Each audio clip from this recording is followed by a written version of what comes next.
老子是道家代表人物，他提出清静无为的思想，对于战国时期这个纷乱时局实在起了中和作用。老子撰写的《道德经》一书充满了智慧，更深深影响着中国2000多年历史的发展。直到今天，老子的思想仍然渗透在我们的生活之中，他洗涤了不少迷惘的心灵。《纽约时报》更将老子列为古今10大作家之首。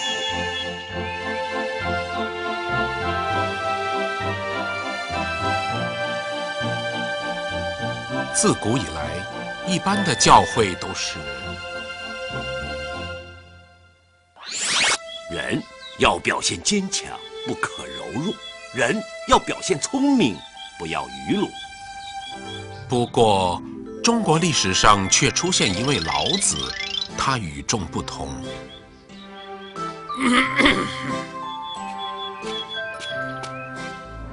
人要表现柔弱，不要刚强；人要表现愚鲁，不要聪明；人要无为、无我、无欲，居下、清虚、自然。啊？一般人都认为刚强好啊。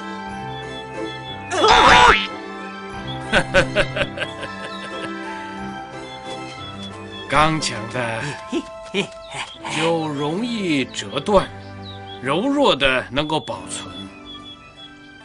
比如说，你身上什么最硬，什么最软呢？牙齿最硬，舌头最软。你看到了我这个年纪，牙齿全都脱落了，舌头却完好无恙。大树比小草刚强吧？是啊，没错。台风来的时候，大树经常被连根拔起，小草却完好无恙。风无形无理，却能够拔屋倒树；水可方可圆，却能够怀山壤林。这不说明了刚强的未必是强，而柔弱才是真正的强吗？一般人都认为聪明好，但是一个智者应该表现愚鲁，因为大智若愚嘛。大富翁通常深藏不露。我没有多少财富了。反之，一个双手戴满金戒指，嘴装金牙，脖子上挂金项链的人，家里可能是空空如也，只是个外表装阔的家伙。如果想有所成就，一定要把全部的智力和精力集中在一点，而在其他方面做一个愚者就行了。请问你是不是诗书画样样都行？对不起，我呢就只懂得下棋，其他的方面我就不行了。我就不一样了，我诗书画都有研究的。你最精的是什么？什么都不精哦。其实他是围棋的第一高手啊。我只是皮毛之见，什么只懂一点点。人不能处处装聪明，要样样皆能，路路皆通，结果变成肤浅无知，路路不通。老子认为柔弱就能谦厚不争，愚鲁就能够气华取实，一切依循自然。一般人只能看到事物的表面，而老子却能看到里面。一般人只能看到事物的正面，而老子却能看到反面。锋利的，不错，可是这一面却是钝的。老子的思想恢宏有容，可大可久，能处顺境，也能处逆境，虽遇挫折打击，也能承受，还能迂曲转进。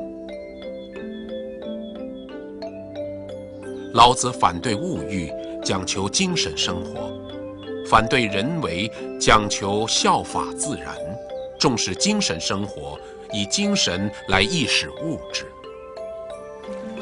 2700多年前，世界上几个古老的文明国家都呈现了极为灿烂的文化。一些杰出的学者和思想家纷纷产生。在希腊，有大哲学家泰勒斯和赫拉克利特斯；在印度，则有佛教的创始人释迦牟尼。而中国实为东周末年、春秋战国之际，更是人才辈出，百家争鸣，农儒法阴阳明道纵横杂墨，其中以儒道墨法四家影响最大。而道家学派的创始人便是老子。老子姓李，名耳，字丹，于西周末年武丁朝庚辰2月25日卯时，诞生于楚国苦县万乡曲仁里。周武王为西伯时，招他做守藏室的史官。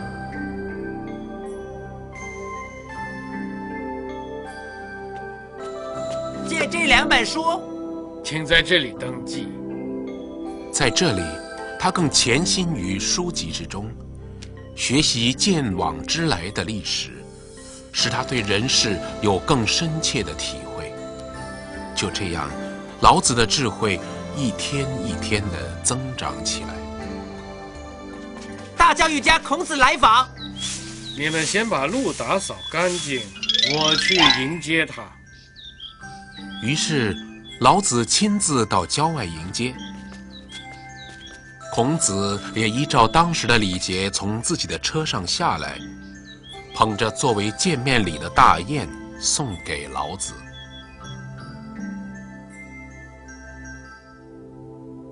孔子在洛阳住了几天，并向老子请教了很多的事情。谢谢先生教诲，我受益良多，告辞了。那么我就送给你2句话，作为临别的礼物吧。第一，你所钻研的多半是古人的东西，可是古人死了，连骨头都烂了，只是剩下那么几句话，你不能把那些话看得太死。第二，有极高道德的人都是很朴实的，你应该去掉骄傲、贪恋，去掉一些架子、妄想，这对你是有好处的。孔子怀着感激的心情离开了洛阳，回到鲁国后，常常赞美老子。鱼，我知道它会游水；鸟，我知道它会飞；兽，我知道它会走。但是龙，它在云端，在天上，无法琢磨，深不可测。李丹就像是龙一样。周昭王23年，老子看到周氏逐渐衰微，便离开洛阳，西出函谷关。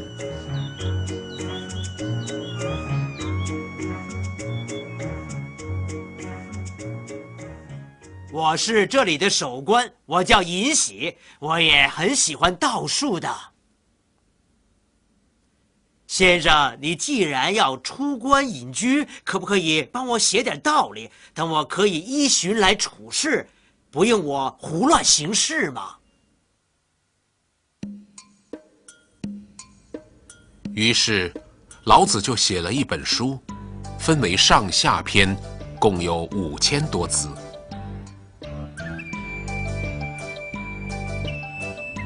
老子写好之后就出关走了，从此没有人知道他的下落。他写的那本书就是《道德经》。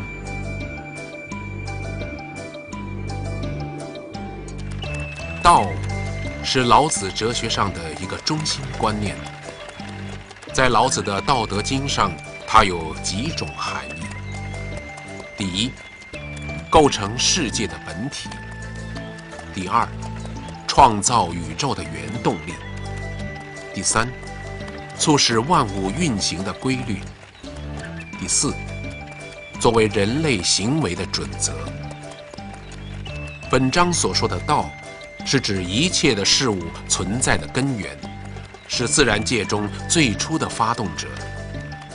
它具有无限的潜在力和创造力。天地间万物蓬勃的生长，都是道的潜藏力不断发挥的一种表现。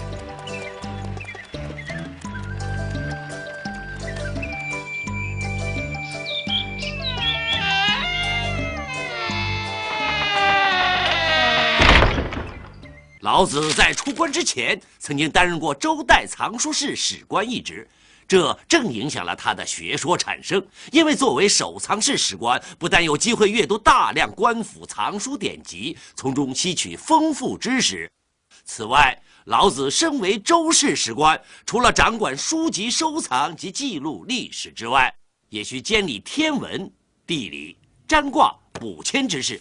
故此，史官都熟知占卜与阴阳学说，因而能够启发到史官从天道天命去看世道和人道，因而成就了老子人法地，地法天，天法道，道法自然的天人合一思想。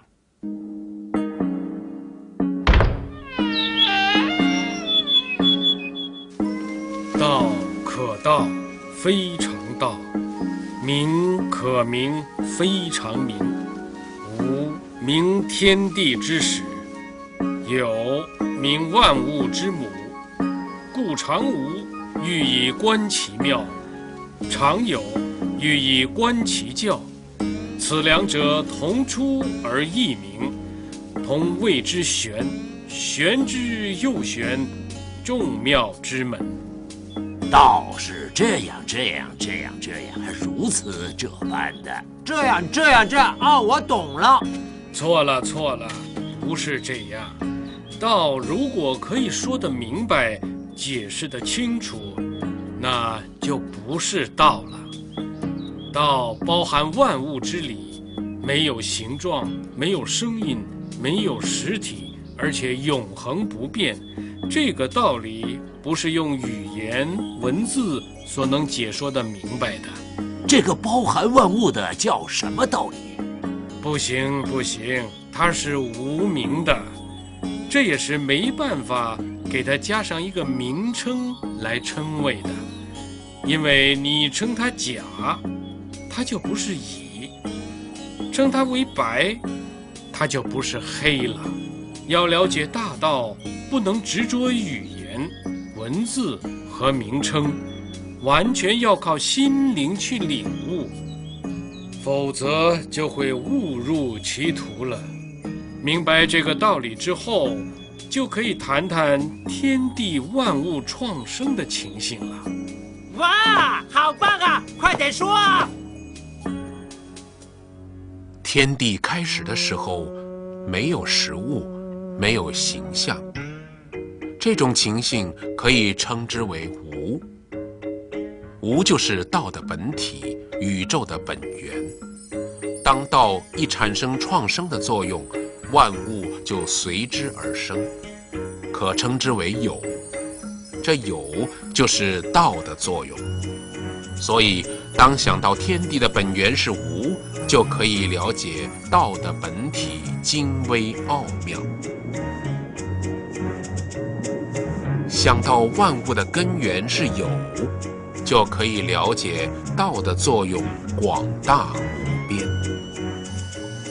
无和有，一个是道的本体，一个是道的作用，可以说